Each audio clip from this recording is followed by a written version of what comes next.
कोई गलत फैसला नहीं करेंगे। संतोषी क्या बोल रही हूँ, मेरे को समझ में नहीं आ रहा।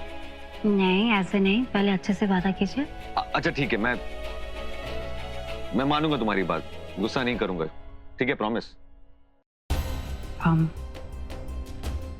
याद है आज सुबह घी वाली बात पे आप नाराज हो रहे थे, उसकी सच्चाई बतानी है।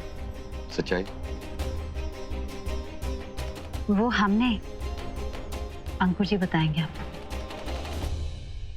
धैर्य सर, दरअसल मुझसे घी गलती से थोड़ा ज्यादा डल गया था।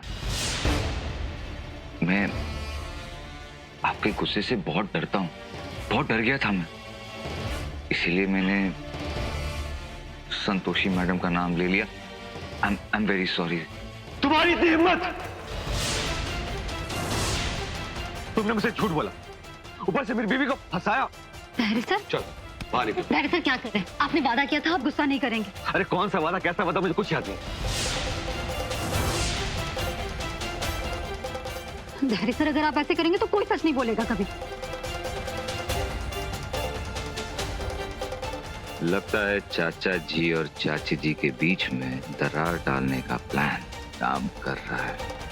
घर में कितने सारे लोग हैं, अगर वो ये देखेंगे तो यही सोचेंगे ना कि सच कबूलने पर उनके साथ ऐसा व्यवहार किया जाता है। फिर हर इंसान सच बोलने से कतराएगा ना। तो तुम क्या चाहती हो, मैं इसे माफ कर दूं? मैं इसे नहीं छोड़ूंगा, इसे मैं घर से बाहर निकाल कर रहूं। अरे बेटा, अरे क्या कर रहा है तू? आप रहने दीजिए, बीच में मत बोलिए। देखिए धैर्य सर, अगर आप ऐसे करेंगे ना तो कोई कभी सच नहीं बोलेगा। एक बात सुनिए, अगर आप माफ नहीं करेंगे तो ये झूठ का सिलसिला ऐसा ही चलता रहेगा। तो चलने दो, मुझे कोई फर्क नहीं पड़ता इससे। फर्क पड़ता है।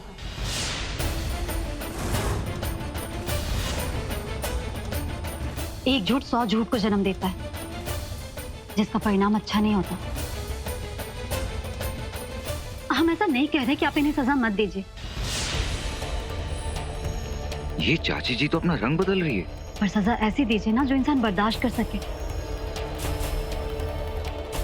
ये छोटी सी गलती की इतनी बड़ी सजा। देखिए, इन्हें घर से बाहर निकालने का फैसला अच्छा नहीं होगा। मुझे कुछ नहीं पता, मैं इसे आज घर से बाहर निकाल के ही रहूंगा। धैर्य, ये सही गलत का फैसला तुम लोग बाद में ठंडे दिमाग से कर लेना। इस समय अगर तुम लोग बहस करोगे तो संतोषी की तबीयत खराब हो जाएगी बेटा, और उसका असर उसके बच्चे पे पड़ सकता है।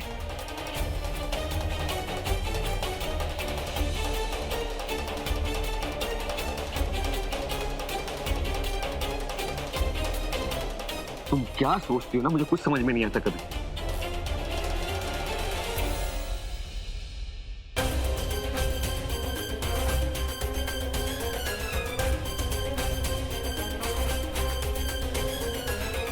हे माँ, धैर्य सर तो सही गलत का अंतर ही भूलते जा रहे हैं।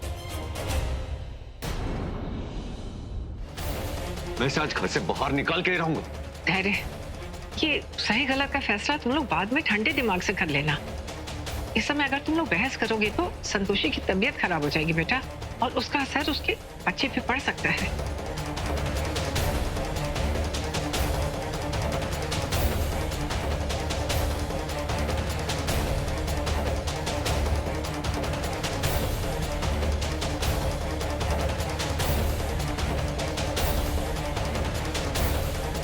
हे माँ, धैर्य सर तो सही गलत का अंतर ही भूलते जा रहे हैं।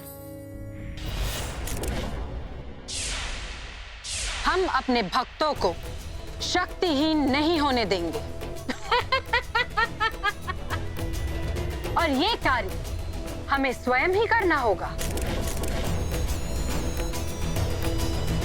आखिर तुमने अपनी गलती मानी क्यों?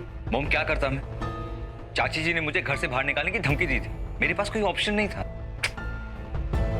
लगता है ये मौका भी हाथ से चला जाएगा।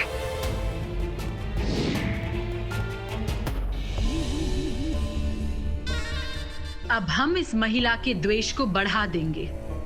हमें ये करने की स्वतंत्रता भी है। हम भी देखते हैं संतोषी कि अब तुम्हें कौन बचाता है।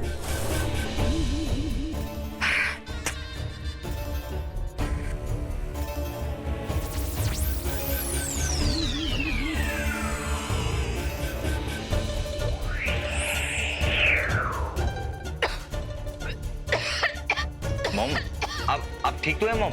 मॉम मॉम मॉम मॉम पानी पानी। मॉम मॉम पानी पीजिए मॉम।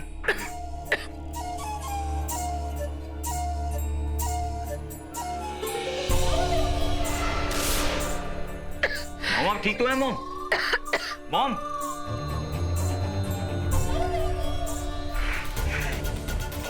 क्या हुआ मॉम? हमें क्या हुआ है उसे छोड़ो, लेकिन उस वक्त तुमने अपना दिमाग क्यों नहीं चलाया?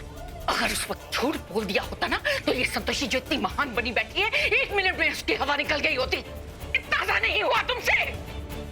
मॉम आप जो कह रही हैं बिल्कुल सही है, लेकिन एक बात ये भी है कि चाचा जी फिलहाल चाची जी से सिर्फ चिढ़े हुए हैं, उनका प्यार खत्म नहीं हुआ है।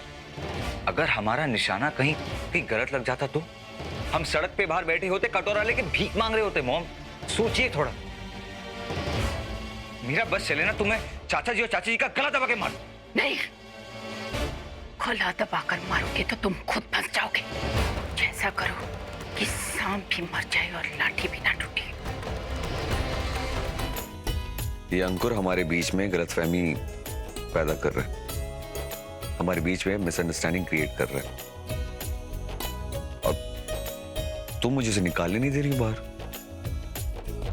तुम्हें मेरी बातें समझ में नहीं आ रही। बात समझ में आ रही है धैर्य सर, लेकिन ये भी तो सोचिए कि इतनी छोटी सी बात पे किसी को घर से बेघर कर देना ठीक नहीं होगा ना। अच्छा चलिए, ये बताइए कि मैं ऐसा क्या करे कि आपको गुस्सा शांत हो जाए? वैसे तुम कुछ नहीं भी करोगी तो भी मैं शांति रहूंगा। क्या हुआ? बैक पुल आया। कहा ना आपको मसाज की जरूरत है।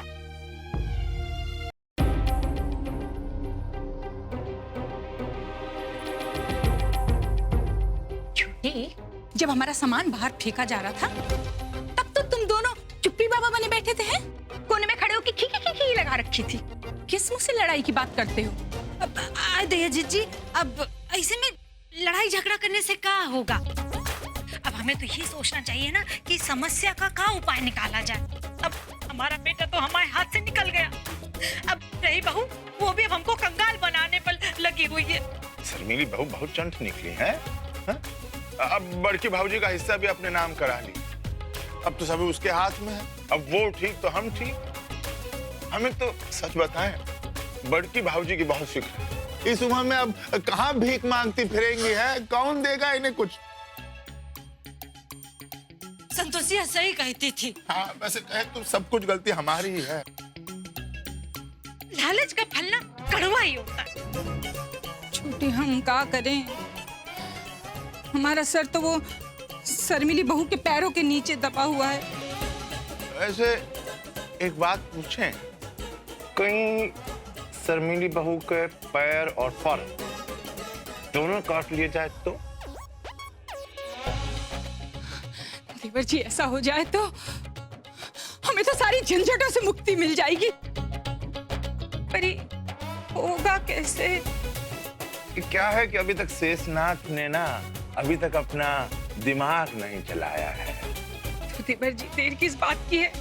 जलाओ अपने दिमाग की बत्ती और रोशनी डालो हमारे जीवन पर। ये षड्यंत्र सर्वशक्तिमान देवराज इंद्र की धर्मपत्नी देवी पौलमी ने रचाया है, जो कभी असफल नहीं होती। बहुत देर हो गया, अब तो दूध पीने दीजिए। ठीक है, फटाफट पी लीजिए।